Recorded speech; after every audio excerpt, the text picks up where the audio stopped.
So we went through that one. Shrapnel. And you said one was a shot in the leg, came up through the floor, okay, caught my left leg, and then the other one was shrapnel back at the hooch. We got rocketed. Mm-hmm. I got pictures of the aftermath and slides on that. So the one that came up through the floor, was that a big round or just an AK? AK. And so it went through your leg, and how seriously were you hurt there? Just a little deeper than a flesh wound. Okay. So did you get stitches, or were you off duty for a while, or just bandaged up and sent back home?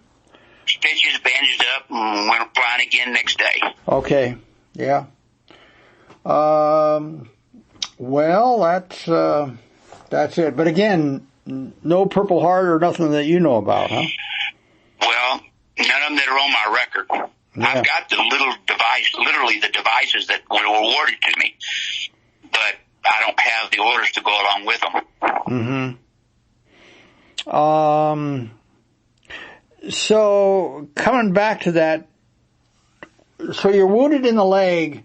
Did they drop you off at the aid station, or just... Yeah. Okay. So, actually, that was the aid station at Chulai? Yes. Yeah. Or it could have been Baldy, I can't remember. Okay. Probably at Baldy. Well, those are the guys that, they're actually, one of their jobs was to submit all the paperwork for Purple Hearts. And because it wasn't your company's job to do that at all. No, in fact, the first time the pepper spray from the mortar round, it was a field medic that put all the patches on me. Mm-hmm. But I didn't have any stitches or anything. I mean, I had a whole bunch of scars and stuff. In fact, the most serious wound I had was between the eyes, right above the eyes, in the middle. I still got that scar, which started bleeding down my nose and everything.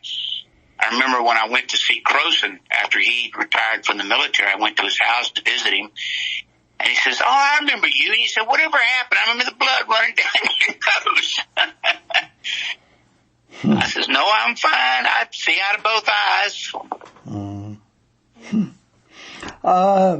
So he retired as He retired as a 4-star. 4-star general? Whoa. Yeah. Wow. That guy moved right along. Yeah, he did. Oh, well, he must have been a good guy, otherwise he wouldn't have made it. Yep. I can tell you this, the only time I ever had good food was when I was flying him. He would say, you know, he'd put his captain that was with him as his aide, and he in the Jeep, and then the pilot and the co-pilot would be in there, and he'd say, "Chief, you and the gunner hop on." I said, "Well, we're not officers." And he says, "You are when you're with me." Hop on. So he would take us to the officers' mess, and we'd get a good meal. Well, that was great. Yeah, he was really good to us. Interesting. I'll have to try to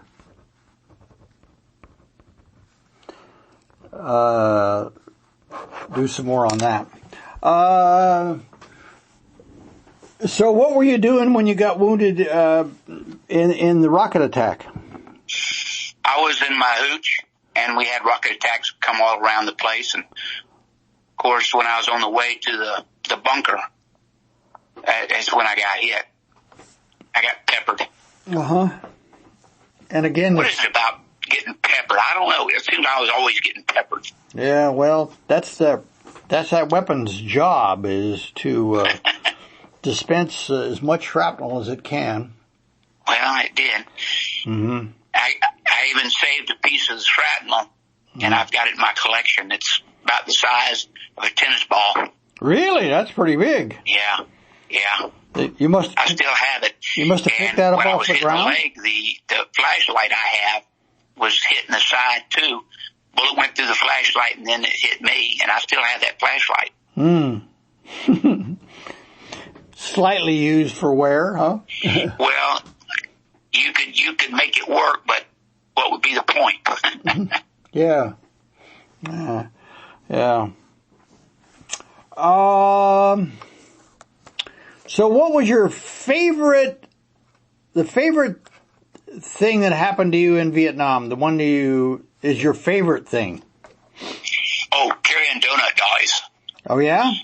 And the floor shows. Yeah, I love that because the crew chief was responsible for putting everybody in their seats. Mm-hmm. And I always put the girl back there with me. Mm-hmm. Yeah. Interesting. We just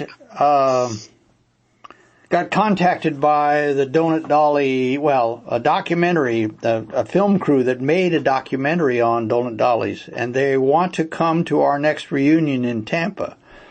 Uh-huh. And they want to invite, they have a handful of Donut Dollies that they've talked to, but they want more. And so there's a chance that at this reunion in May, we would have that film to show and some Donut Dollies. Maybe that would be fun. Maybe you'd be interested in coming down and having a peek. Yeah, well, I was originally born in Tampa. Ah. So my plan is to go to it, but I don't know if you know this or not, but I was just diagnosed last week with pancreatic cancer stage 4. Yeah, that's a fast cancer too. Yeah, tell me. In 11 months, it progressed to the point it was cutting off my bile. I just had a stent put in there day before yesterday. And I had a port put in yesterday. And I start chemo on Monday. Yeah. Well, keep up keep the plan, and we'll see if we can't pull it off. Well, that's my intention. When I got back, the best thing that happened is when I got back to Fort Carson, because I had a Mr. Hales who was in charge of maintenance, and I was the maintenance crew chief. And he was one squared away dude. Really nice. And he made my life much easier. And Colonel Button, Major Button, was in charge of the battalion, and he had to fly every night. So he didn't like to fly, but he needed the time to get his flight pay. So he and I would fly together, and I'd fly left seat, and he'd let me do the flying. So that's when I learned to land and ALS and all types of different types of landings and so forth. I got to learn to do all that. And it was great. I so enjoyed that part of my tour. And then I went to the Colorado Technical University for the program transition. Yeah. And I went to there, and because I already had some college, I went through and finished up and graduated from there. So I got to finish that off, and then I went in the oil and gas industry from then on, and I've been all over the world. Yeah. Companies like Rolls-Royce and Siemens and Caterpillar Solar, a bunch of others.